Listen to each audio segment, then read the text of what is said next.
بسم اللہ وصلاۃ والسلام علی رسول اللہ۔ معزز ناظرین و سامعین، ہم اہل سنت و جماعت سلفاً خلفاً یہ عقیدہ رکھتے ہیں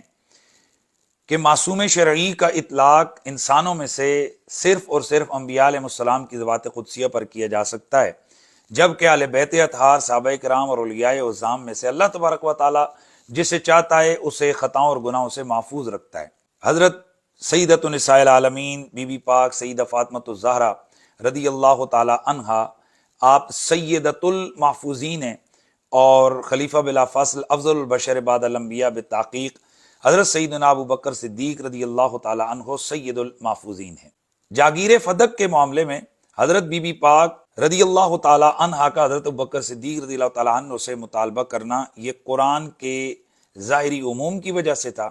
اور جناب حضرت ابو بکر صدیق رضی اللہ تعالی عنہ کا انکار یہ اس عموم کی دلیل مخصص نحن معاشر الانبیاء کے تحت تھا۔ یہی وجہ ہے کہ اہل سنت و جماعت اس حوالے سے واضح موقف اور نظریہ رکھتے ہیں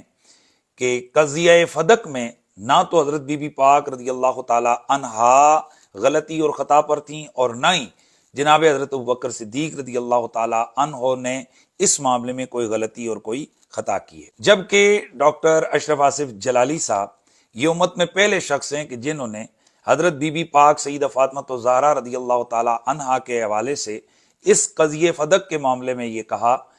کہ جس وقت وہ فدق کا مطالبہ فرما رہی تھیں، مانگ رہی تھیں، تو اس وقت غلطی اور خطا پر تھیں۔ بعد ازاں جب علماء اہل سنت کی طرف سے ان کی گرفت کی گئی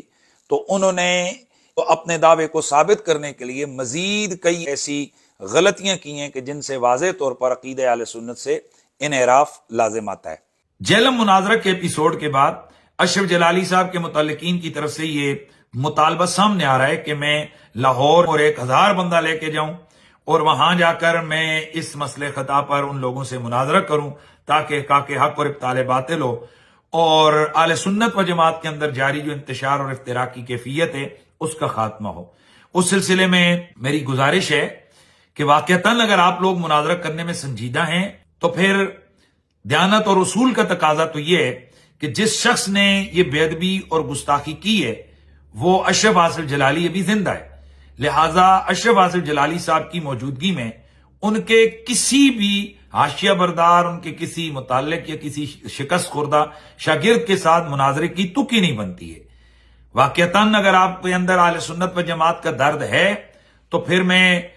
یہ اعلان کرتا ہوں اور میں چیلنج کرتا ہوں کہ پھر اشرف آصف جلالی جو ان تمام بے ادبیوں اور گستاخیوں کے قائل ہیں وہ خود میرے سامنے مناظرے میں بیٹھیں اور اپنے ان باطل نظریات اور دعووں کو ثابت کریں ادلہ شرعیہ سے، تاکہ پوری عوام اہل سنت کو اور پوری دنیا کو پتہ چلے کہ حق کیا ہے اور باطل کیا ہے اور حقیقی نظریہ اور عقیدہ اہل سنت کیا ہے۔ لہٰذا میں اس ویڈیو بیان کے ذریعے سے ڈاکٹر اشرف آصف جلالی صاحب کو چیلنج کرتا ہوں کہ وہ 48 گھنٹوں کے اندر ویڈیو بیان کے ذریعے سے میرے اس چیلنج مناظرہ کو قبول کریں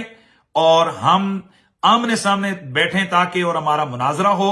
وہ اپنا چیلنج قبول کرنے کا اعلان کریں تاکہ پھر آگے مزید جو مناظرے کا وقت ہے، جگہ ہے اور دیگر جو شرائط ہیں ان کی تعیین کے حوالے سے، تاکہ مزید بات کو آگے بڑھایا جا سکے۔ میں پورے پاکستان میں بالخصوص اور دنیا بھر میں موجود بالعموم تمام اہل سنت و جماعت کے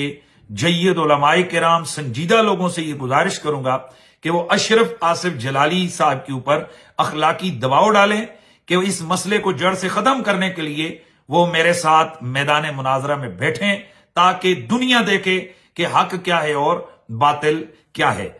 اور اگر اشرف آصف جلالی صاحب میدان مناظرہ میں نہیں آتے اور میرا چیلنج قبول نہیں کرتے تو پھر یہ واضح ہو جائے گا کہ ان لوگوں کا مقصد سوائے انتشار، افتراق اور ڈرامہ بازی کے اور کچھ بھی نہیں ہے۔ ہاں، دوسری صورت یہ ہے کہ اگر اشرف آصف جلالی صاحب مناظرے سے قابلگی، توبہ اور رجوع کرتے ہیں تو اس خوشی میں اعلان کرتا ہوں کہ مدینہ شریف جا کر سیدہ کائنات کے روزے پر تاکہ وہ توبہ کریں جس ہستی کی انہوں نے بے ادبی کی ہے، اور رسول اللہ کی بارگاہ میں بھی جا کر وہ معافی مانگیں۔ میں مدینہ شریف کا ٹکٹ میں اشرف آصف جلالی صاحب کو گفٹ کروں گا۔ بارے دیگر اس بات کو نوٹ کر لیا جائے کہ میرا مناظرہ ان تمام بے ادبیوں اور گستاخیوں کے قائل اشرف آصف جلالی صاحب سے ہوگا، بھلے وہ اعلان کر دیں، اس کے بعد وقت، جگہ اور شرائط کا تعین انشاءاللہ ہم سنجیدگی کے ساتھ اس کو انشاءاللہ ہم کریں گے۔ کسی حاشیہ بردار، کسی بھی دائیں بائیں کے شخص کے ساتھ میرا کوئی مناظرہ نہیں ہوگا۔ میرا مناظرہ اشرف آصف جلالی صاحب کے ساتھ ہوگا۔ اب میں دیکھتا ہوں کہ کب جلالی صاحب کے متعلقین اور پاکستان میں موجود ان کے تعلق دار اشرف آصف جلالی صاحب کو میدان مناظرہ میں اتارتے ہیں۔ والسلام علیکم ورحمۃ اللہ تعالی وبرکاتہ۔